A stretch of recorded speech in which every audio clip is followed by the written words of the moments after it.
Sr. Presidente, Srs. Deputados, quis o regimento desta Assembleia que eu me pronunciasse a 31 de janeiro, data de uma longínqua Revolução Republicana no Porto.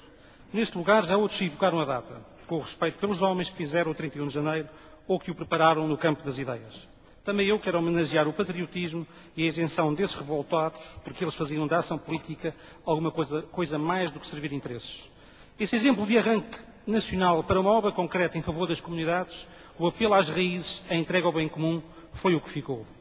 A dar-lhe o ardor das grandes horas coletivas, havia o sentimento da honra nacional ferida pelo ultimato. Para o homem comum, o 31 de janeiro foi o gesto heroico de um povo que acabava de sofrer o insulto e o esbulho por parte da superpotência da época.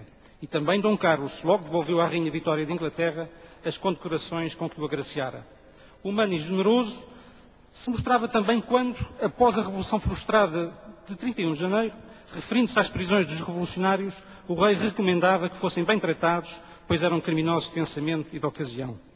No calendário, o 31 de janeiro é seguido pelo 1 de fevereiro, e é sobre ele que me quero pronunciar, destacando as figuras europeias de Dom Carlos e Dom Manuel II como chefes de Estado.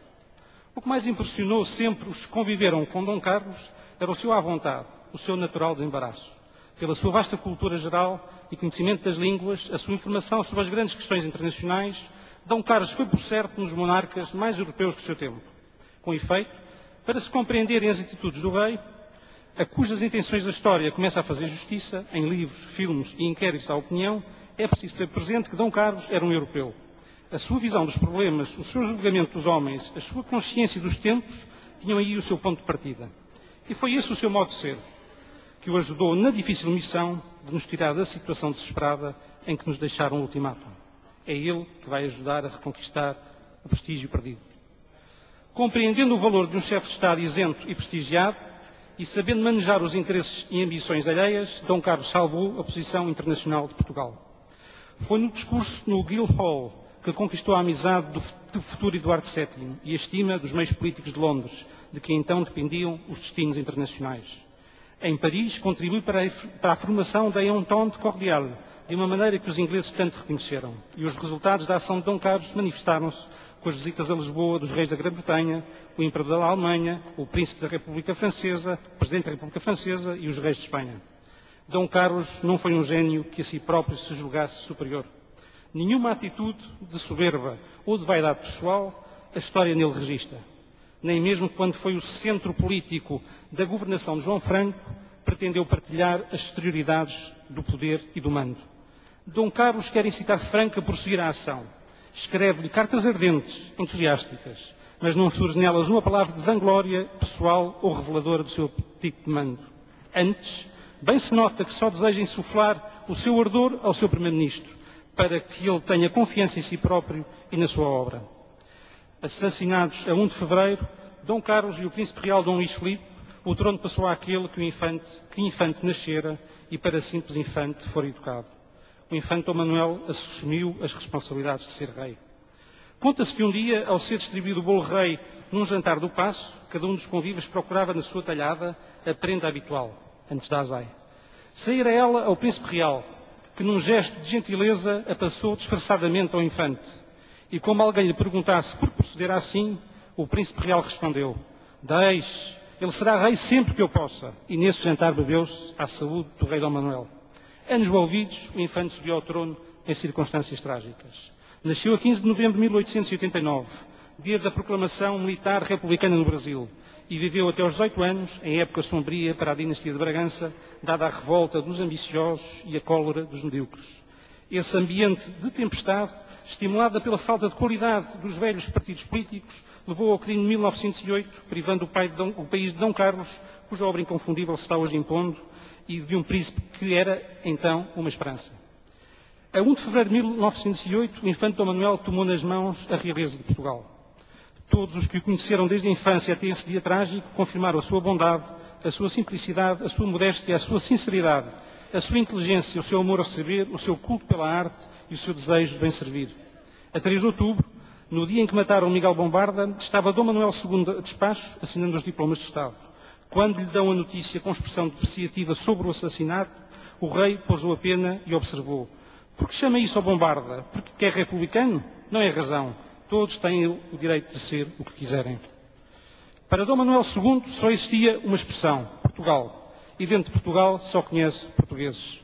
Durante o exílio, ninguém ouviu uma palavra desdenhosa ou ofensiva para o país, que não o compreendeu, nem contra a desorientação dos partidos monárquicos. Não se queixou aos soberanos, nem aos governos estrangeiros. Chefe de Estado por vontade da história e aclamado de rei pelo Parlamento, nada devia realeza aos caprichos de qualquer partido, a qualquer grupo de interesses ou a um sufrágio artificial. Ainda em Portugal, o problema da classe operária preocupara-o, tanto que no meio da agitação política tempestuosa é para ela que a sua atenção se dirige. Exilado, defende intransigentemente as posições de Portugal durante a Primeira Guerra Mundial e morto em circunstâncias ainda por apurar, não se lhe conhece qualquer apoio à Segunda República, o Estado Novo de Salazar, que sobre as suas cinzas ainda quentes criou uma imagem de inevitabilidade republicana, esbulhando os descendentes do Duque de Bragança de um património em que nem a Primeira República se atrevera a tocar. Sr. Presidente, Srs. Deputados, passaram 100 anos desde o 1 de fevereiro. As transformações político-sociais em curso e os processos inerentes à globalização cada vez mais exigem pensar globalmente e agir localmente.